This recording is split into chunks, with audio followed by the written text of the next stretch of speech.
नमस्कार, आप देख रहे हैं इंडिया टीवी। आपके साथ मैं हूं मीनाक्षी जोशी। सुबह के 11 बज चुके हैं। इस वक्त की सबसे बड़ी खबर के साथ बुलेटिन की शुरुआत कर रहे हैं। खबर आ रही है प्रयागराज से, जहां का कर्नलगंज इलाका, यहां पर बमबाजी की घटना सामने आई है। एक किराना स्टोर को टारगेट करके बमबाजी की गई है। सीसीटीवी कैमरे में 3 बाइक सवार कैद किए गए हैं, जिनमें से 2 बाइक पर ही बैठे रहे, लेकिन तीसरे ने उस किराने की दुकान पर 1 नहीं 2 नहीं लगातार बम बरसाए हैं। सुबह सुबह इस वारदात को अंजाम दिया गया। उस वक्त ये स्टोर बंद था जिस वक्त इसके ऊपर बम बरसाए गए। बाइक सवार 3 हमलावर सीसीटीवी में कैद हुए हैं। कर्नलगंज इलाके की एक घटना, जहां पर एक जनरल स्टोर को टारगेट करके बम दागे गए। एक के बाद एक 3 बम स्टोर की तरफ उछाले गए हैं। बम धमाके की गूंज बहुत तेज थी और दूर तक आवाज सुनाई दी।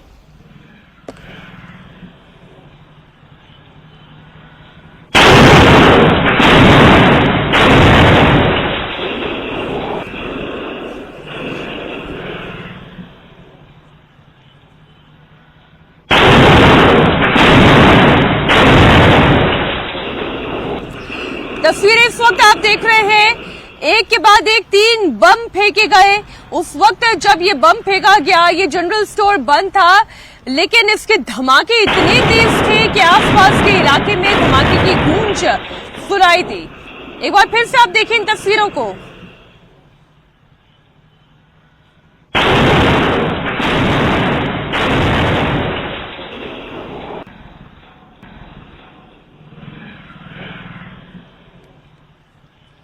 पुलिस सीसीटीवी के आधार पर लगातार छानबीन कर रही है। इस पूरे मामले को सुलझाने की कोशिश कर रही है। क्या किसी निजी दुश्मनी की वजह से यह हमला किया गया?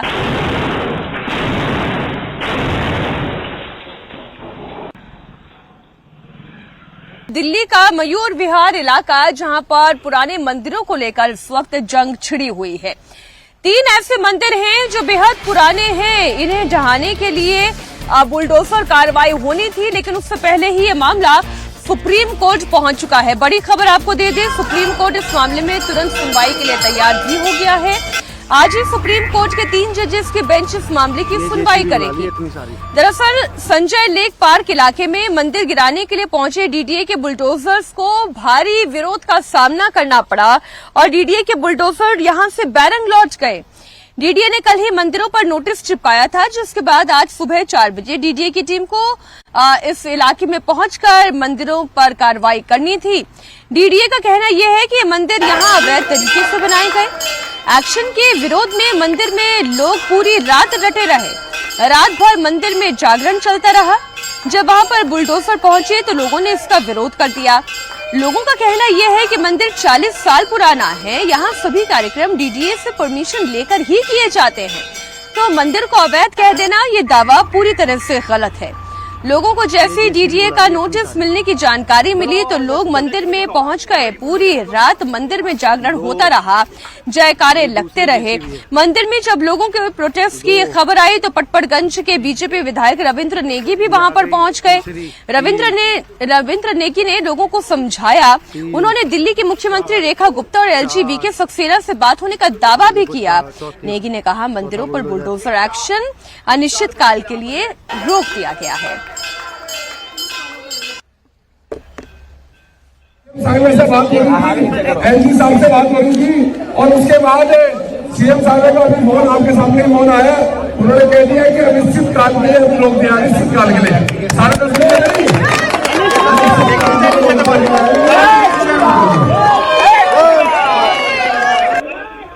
और आज से तो मंदिरों की तस्वीरें आप देख रहे हैं। बड़ी संख्या में हिंदू धर्मावलंबी मंदिरों में रात भर डटे रहे।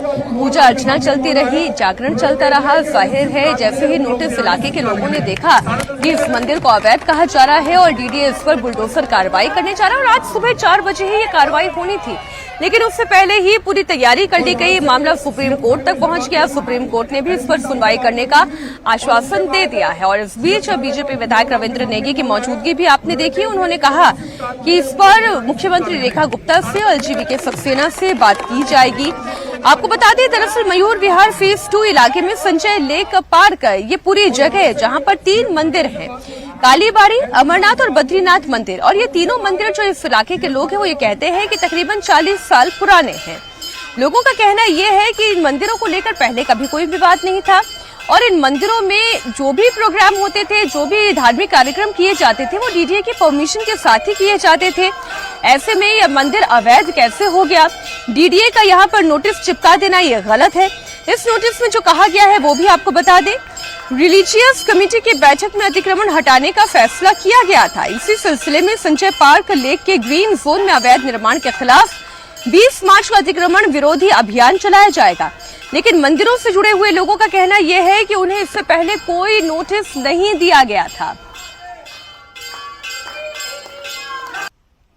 दिल्ली के 3 मंदिरों को डीडीए द्वारा ध्वस्त करने का नोटिस जारी किया गया था। ये मंदिर जो है वो मयूर विहार में स्थित है और इसके मंदिर के जो सचिव हैं उनसे भी बात कर लेते हैं। सर, बद्रीनाथ मंदिर को भी नोटिस मिला है, आप उसके सचिव हैं, क्या कहेंगे, क्यों ये नोटिस दिया गया है? किस डिपार्टमेंट की तरफ से ये नोटिस दे दिया गया? नोटिस पहले नहीं आया, कल रात 9 बजे नोटिस चिपका गया दीवार पर और उससे पहले 40-50 पुलिस अफसर आए थे, उन्हीं के द्वारा चिपकाया गया है।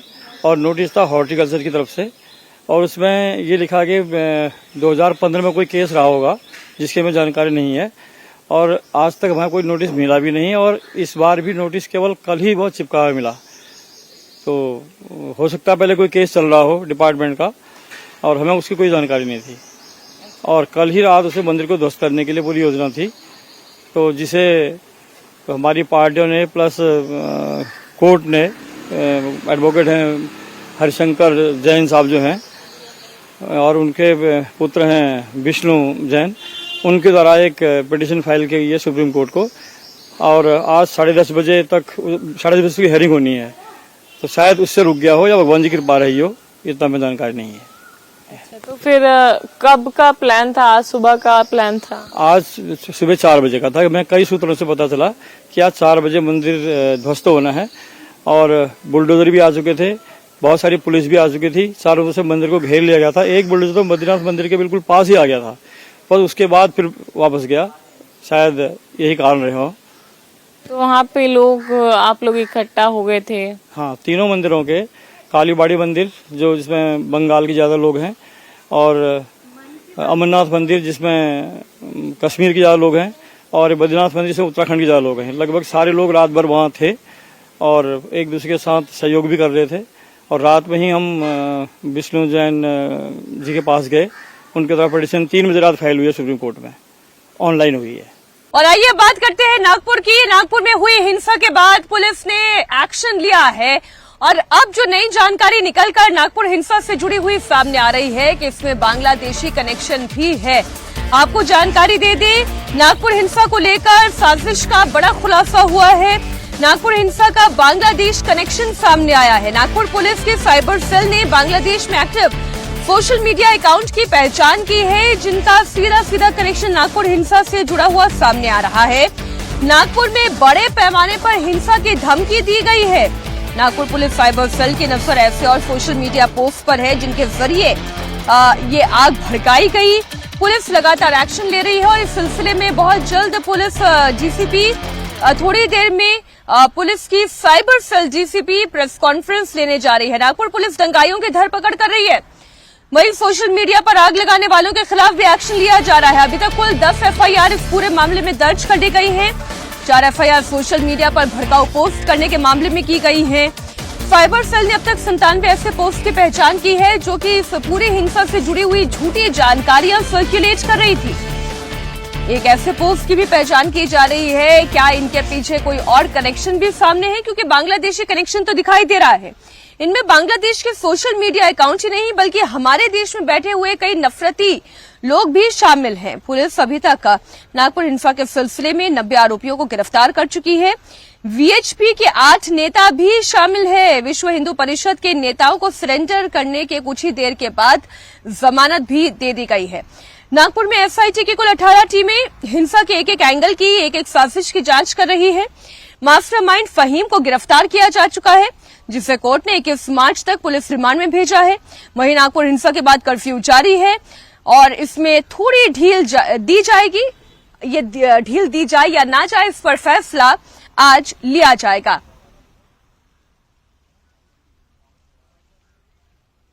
हमारे सहयोगी सुकुमार राजेश इस पूरे मामले पर जुड़े हुए हैं।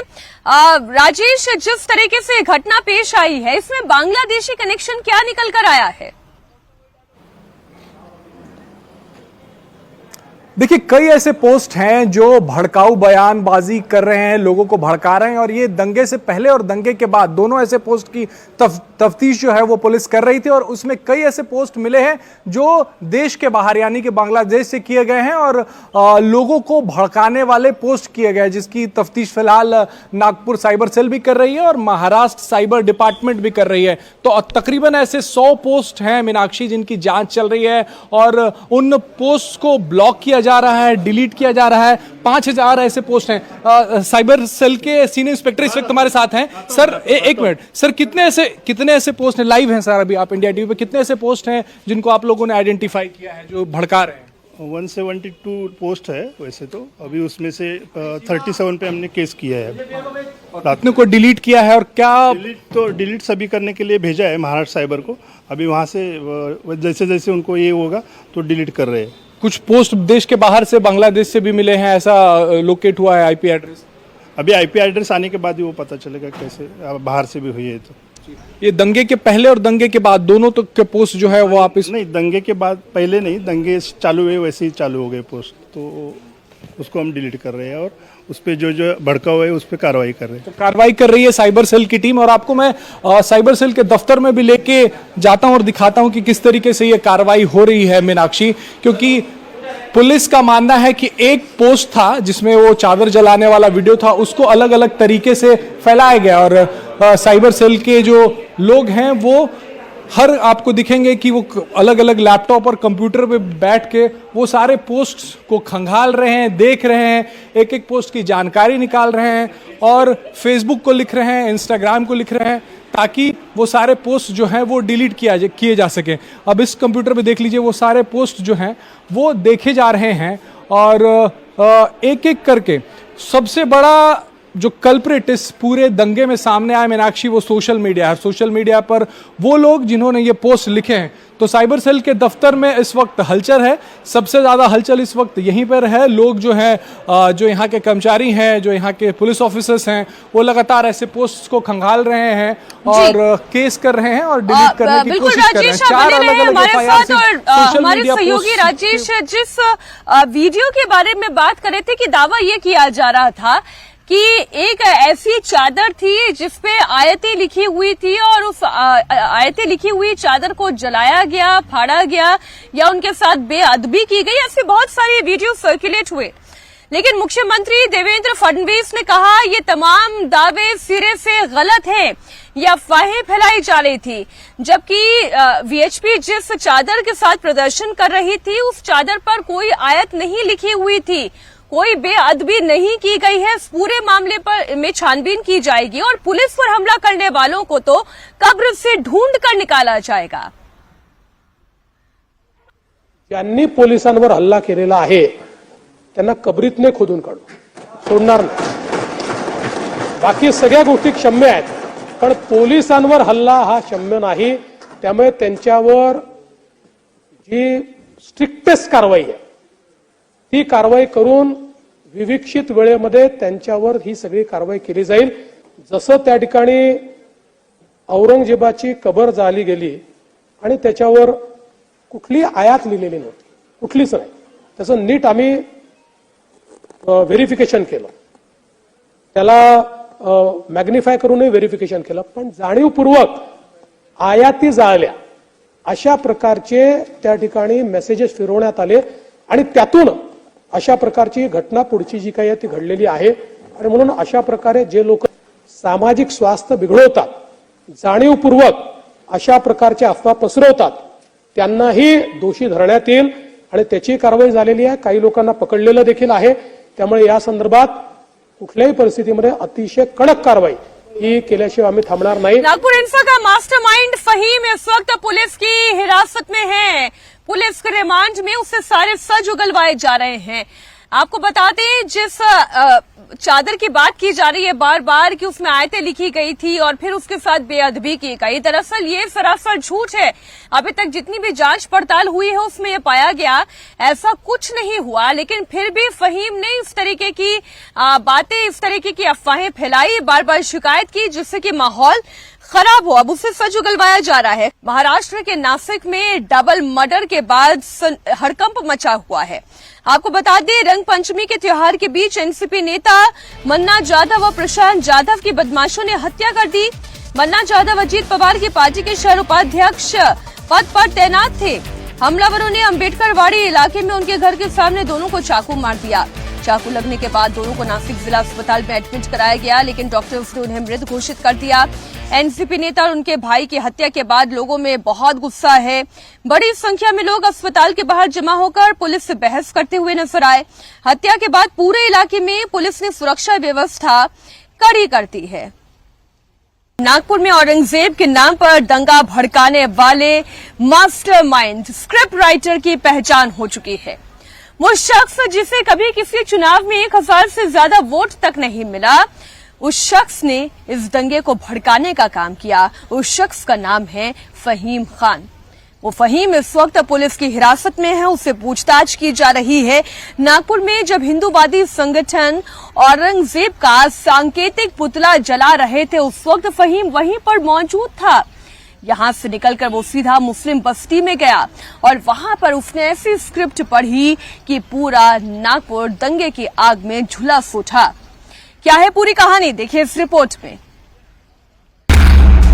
नागपुर में अफवाह वाली चिंगारी किसने भड़काई? किन मुसलमानों की कलमे की चादर को जलाना, ये कहाँ की बात हुई? वहाँ पर जो है कलमे की चादर को जलाई गई। कौन है नागपुर हिंसा का मास्टरमाइंड?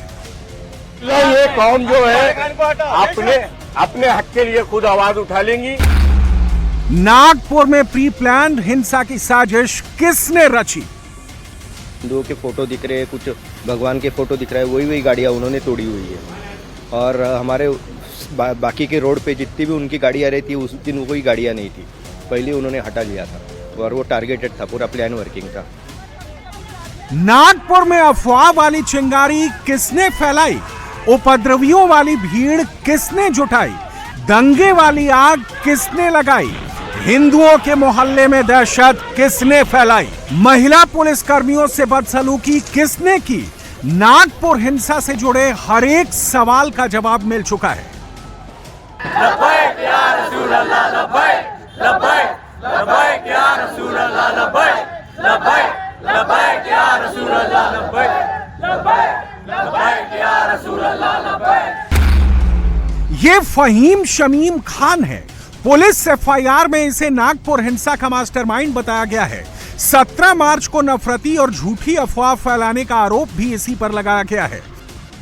मुसलमानों की कलमे की चादर को जलाना, ये कहाँ की बात हुई? वहाँ पर जो है कलमे की चादर को जलाई गई, जिसमें हमारे कुछ बंदों ने जाके विरोध किया और उसके बाद में प्रकरण सामने आया और पुलिस वालों ने लाठीचार्ज सिर्फ एक पक्ष के ऊपर किया, जबकि वो शांतिपूर्वक ढंग से वहाँ बैठकर सिर्फ ये डिमांड रख रहे थे कि जिन्होंने कलमे की चादर जलाई उनको अरेस्ट करो और उनको लेकर आओ।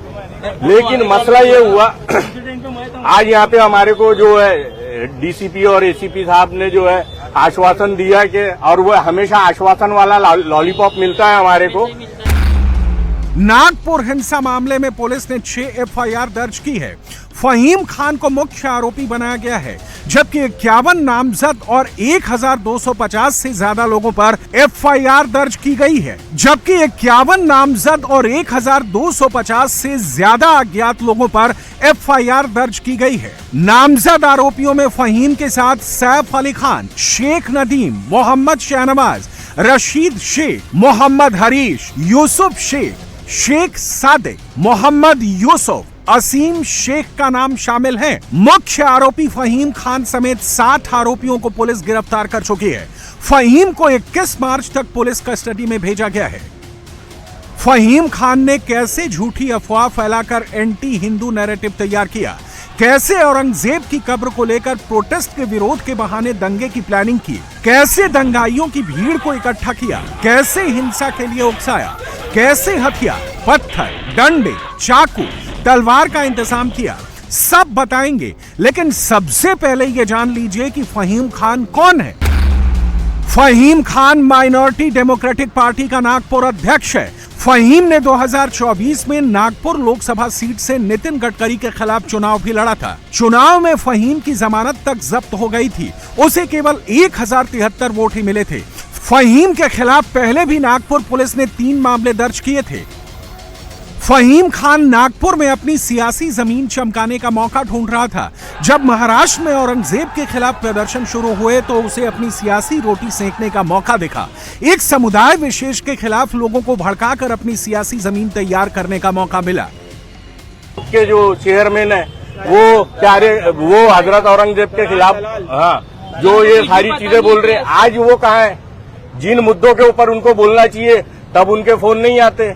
आज वो हजरत औरंगजेब के खिलाफ उन्होंने खुद कहा, और मस्जिद के अंदर में जब वो गेट तोड़ के घुसा गया उस पर भी उनका कोई प्रतिक्रिया नहीं। लेकिन भाजपा के जितने मुद्दे निकलते हैं उसके लिए समर्थन में खड़े हो जाते हैं। तो हमें ऐसे अल्पसंख्यक आयोग के मुसलमानों के रहनुमा की जरूरत नहीं, हमें कौम को लीडर की जरूरत है, डीलर की नहीं है। अल्हम्दुलिल्लाह ये कौम जो है अपने हक के लिए खुद आवाज उठा लेंगी। नागपुर के महाल में 17 मार्च सुबह 7 बजे विश्व हिंदू परिषद और बजरंग दल ने शिव जयंती कार्यक्रम रखा था। दोपहर 12 बजे शहर के मुख्य चौराहे पर औरंगजेब की कब्र तोड़ने की मांग कर प्रदर्शन किया, औरंगजेब का पुतला जलाया। 17 मार्च को ही करीब 1 बजे नागपुर के गणेश पेट थाने में फहीम खान 50 से 60 लोगों की भीड़ लेकर पहुंचा। चादर जलाने की बात करने लगा, झूठी अफवाह फैलाने लगा, औरंगजेब को लेकर आर पार की लड़ाई लड़ने लगा।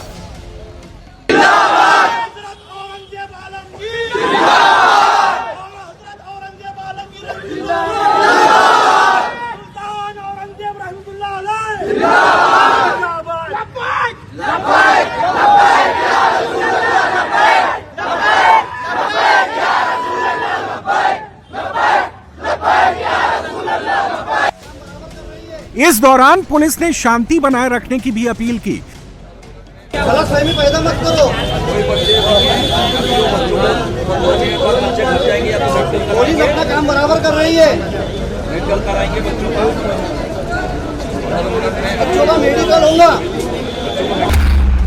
लेकिन पुलिस की अपील का कोई असर नहीं हुआ। 17 मार्च को शाम 4 बजे फहीम खान ने 400 से 500 लोगों को इकट्ठा कर लिया। छत्रपति शिवाजी प्रतिमा के पास नारेबाजी की। इस दौरान भड़काऊ नारे लगाए गए। फहीम ने झूठी अफवाह फैलाकर भीड़ को हिंदुओं पर टारगेटेड अटैक के लिए उकसाया।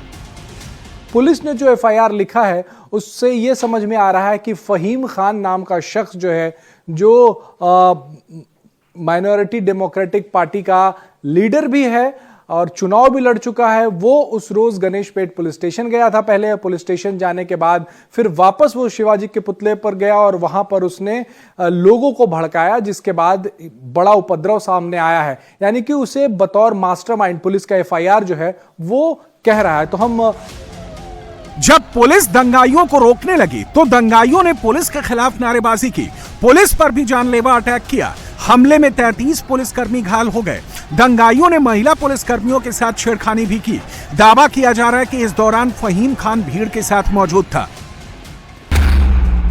जिस व्यक्ति ने शुरुआत की बजरंग दल के बाद फहीम खान कहा जा रहा है कि किस तरीके से दंगे का रूप देने में उसकी भूमिका है और अभी क्या वो गिरफ्तार हो गया है, पीसीआर 21 तक है, क्या सामने आई ये बात? इसमें जो आप नाम बता रहे हैं वो एक आरोपी है हमारा, उसके ऊपर कार्रवाई की गई, अरेस्ट किया गया और वो अभी पुलिस कस्टडी में है। और इसके अलावा जो भी चीजें और सामने आ रही हैं जो और उसका क्या क्या रोल था वो सब वेरीफाई कर रहे हैं। सर, महिला पुलिसकर्मी के साथ भी एफआईआर में दर्ज किया गया है, उनके साथ भी उपद्रवी पुलिसकर्मियों को भी, महिला पुलिसकर्मियों के साथ भी गलत व्यवहार किया उन्होंने।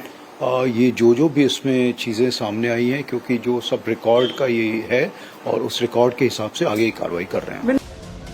फहीम खान ने अपने भड़काऊ भाषण में बार बार धार्मिक चिन्ह के अपमान की बात की, जिसकी वजह से लोगों को हिंसा के लिए उकसाया। वैसा कुछ हुआ ही नहीं। पण काही लोकांनी हा जाणीवपूर्वक केलेला त्या ठिकाणी लक्षात येतो। कारण जसं त्या ठिकाणी औरंगजेबाची कबर जाळली गेली आणि त्याच्यावर कुठली आयात लिहिलेली नव्हती, कुठलीच नाही.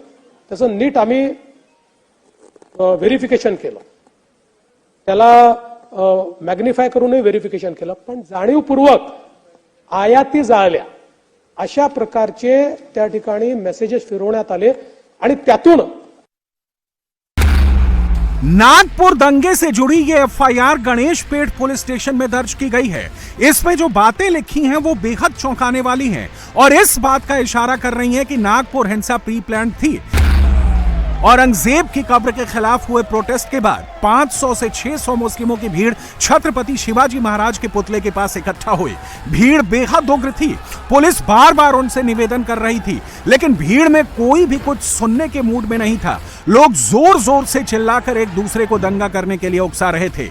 झूठी अफवाहों की वजह से भीड़ उग्र होती जा रही थी. चादर पे कुछ लिखा हुआ था सर, या सिर्फ ये रूमर था जिससे लेकर ये पूरा मामला भड़का है? वो जो है आप देखेंगे तो उसमें कहीं पे भी ऐसा नज़र नहीं आ रहा है, ये एक चीज़ है. दूसरा, हमारे जो पुलिस स्टेशन इंचार्ज है उन्होंने भी देखा, उनका भी यही बोलना है कि उसमें कुछ ऐसा नज़र नहीं आया जो टुकड़ा उनको मिला है.